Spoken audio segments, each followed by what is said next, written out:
Hi, I'm Dr. Boyce Watkins from YourBlackWorld.com, and today we saw a story that really got my attention. It was a story at Virginia State University, and there was basically a hazing incident in which a couple students were killed, and at least three have been arrested.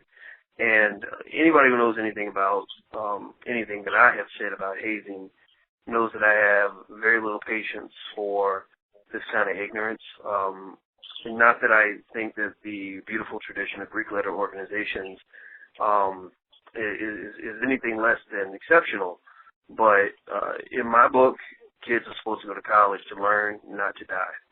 So to talk about this issue, I wanted to bring in one of our primary editors at Your Black World, Miss Maria Lloyd. How are you today, Maria? Doing well. How are you? Doing very well. Now, let's lay out exactly what happened here at Virginia State. It's on blacklightmoi.com. And basically it says that the police have arrested three men. They're seeking out a fourth man after two freshmen at Virginia State University were swept away in basically in a river. They were, I guess, part of their rite of passage. It was to walk across some rapids in very dangerous water. A couple of the freshmen got swept away and caught up in the water, and they ended up drowning. And this really bothered me because I just literally, my stomach turns every time a student goes off to college and something like this happens, because as somebody who's been teaching on college campuses for 20 years, my feeling is that college is a place for you to learn. You're not supposed to go there getting caught up in all kinds of silliness. So, Maria, can you help me understand some of this? I mean, should I be outraged, or am I just tripping, or what? Well, of course you should be outraged. Anybody should. I think the hazing thing has just kind of gotten out of line. It seemed like it started to go downhill once hazing became illegal, because to my understanding, decades ago when hazing was actually legal, it seemed like it was in moderation. But again, I mean, this varies from organization, from organization to organization, from campus to campus. No one organization or chapter or whatever is the same. So I just want to put that disclaimer out there. And with these gentlemen, they weren't part of a Greek letter organization. They were just part of an organization known as Men of Honor.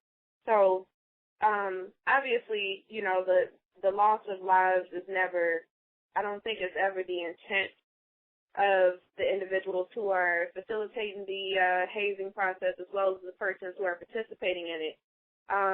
But it's still never, needless to say, it's still very devastating, and it's something that needs to be discussed thoroughly and ultimately abolished, because we can't continue to lose lives behind organizations that are meant to keep lives and uplift and build, and it just doesn't make sense. So it's very devastating. Well, I agree with you. I'm wondering, Maria. I mean, do you think? I mean, you had the incident in Florida at FAMU, and you've had some other incidents around the country where people have died. FAMU is being hit pretty hard. They're going to actually pay out of the pocket for the hazing incident because people said that they complained about it in the past, and the administration did virtually nothing about it, or they didn't really try that hard to stop it. Do you think that these deaths and the lawsuits might serve as a deterrent to get universities to stop allowing this to happen on their campus, to actually step in and do more? Or do you think that they're sort of being asked to stop something that they can never stop? Oh, hazing can be stopped. I definitely believe that it can be stopped. I do think that there is a culture. The culture of hazing is kind of fostered on college campuses. It's kind of like one of those, secrecy type deals. It's an unspoken thing. Everybody knows it happens. Nobody, speaks on it.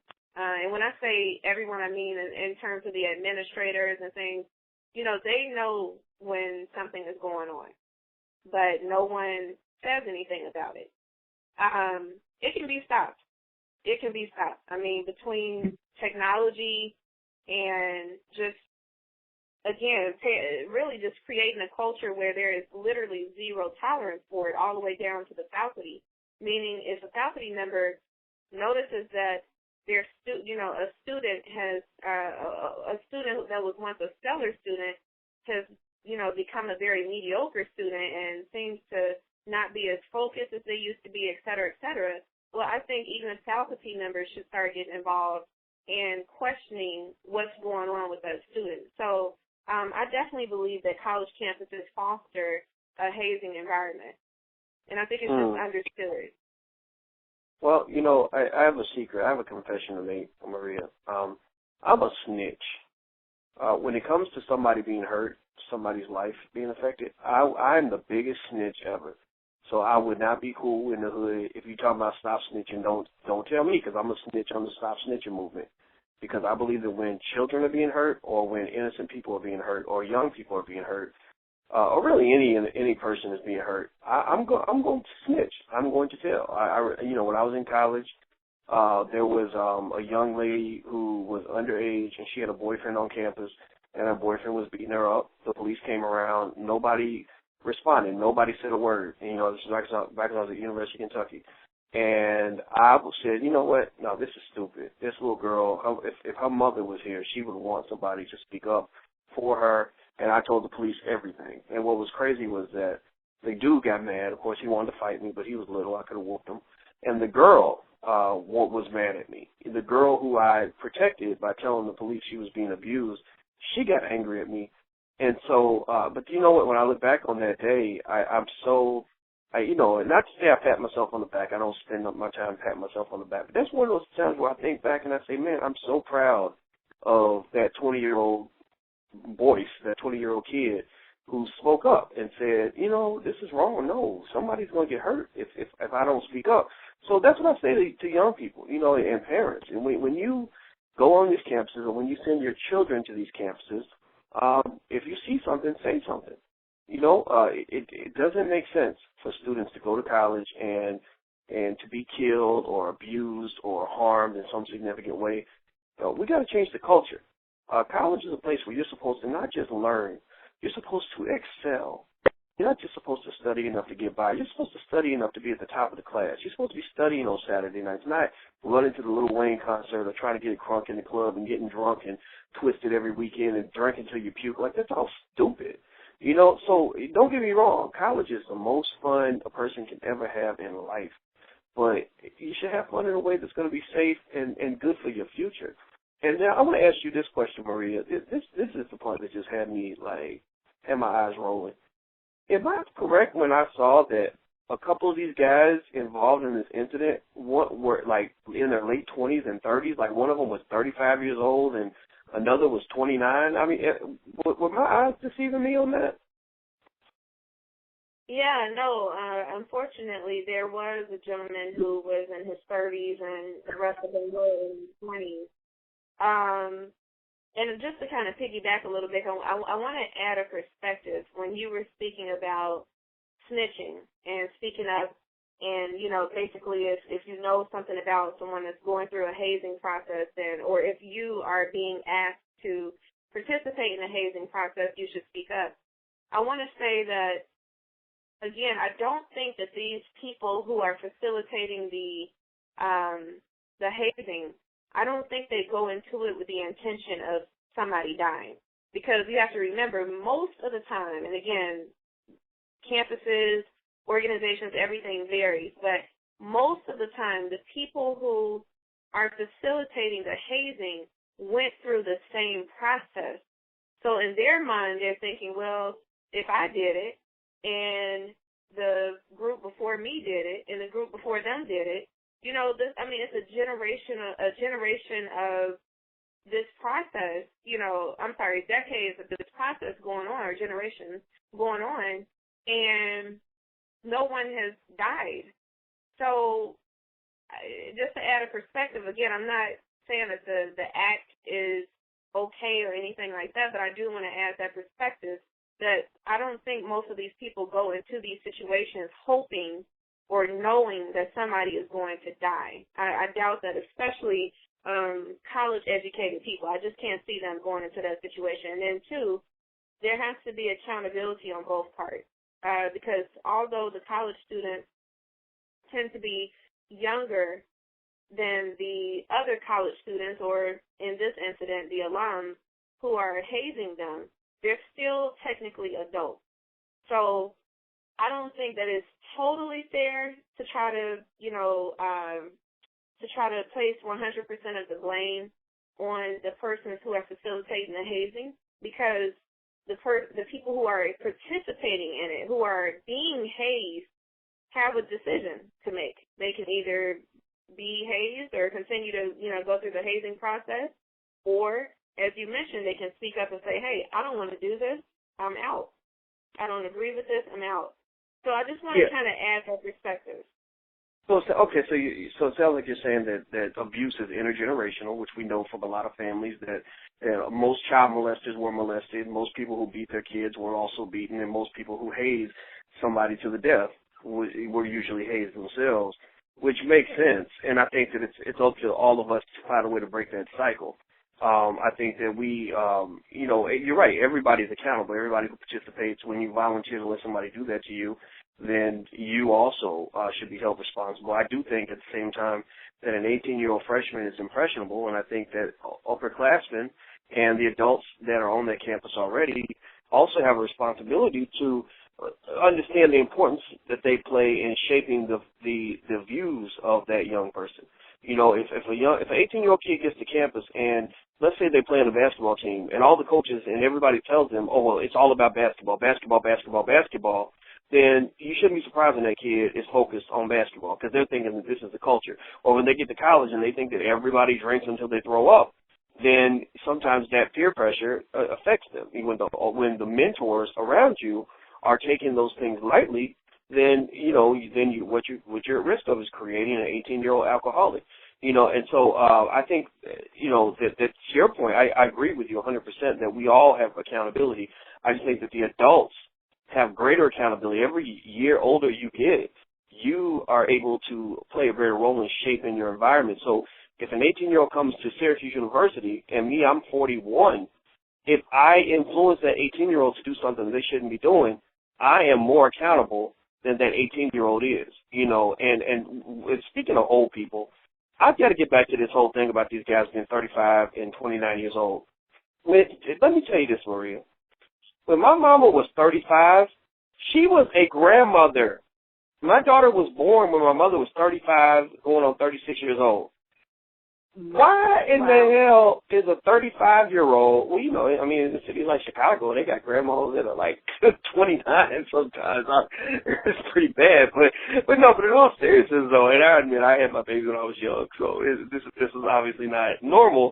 But still, I'm thinking, why is this guy 35 years old and getting involved, getting wrapped up in all this stuff? That's the thing that always freaks me out is when I read these stories. Like even Robert Champion, the guy who got killed at Florida State, FAMU, was 26, being hazed at 26. And I'm thinking, okay, 26, you're supposed to be a man. You're supposed to be in the world doing things. You're really not even supposed to be in college at 26, just to be honest with you. Don't get me wrong. I mean, it's good to go back at any age. But if you're on a normal educational path, 26, most of our students in Syracuse are not 26 years old.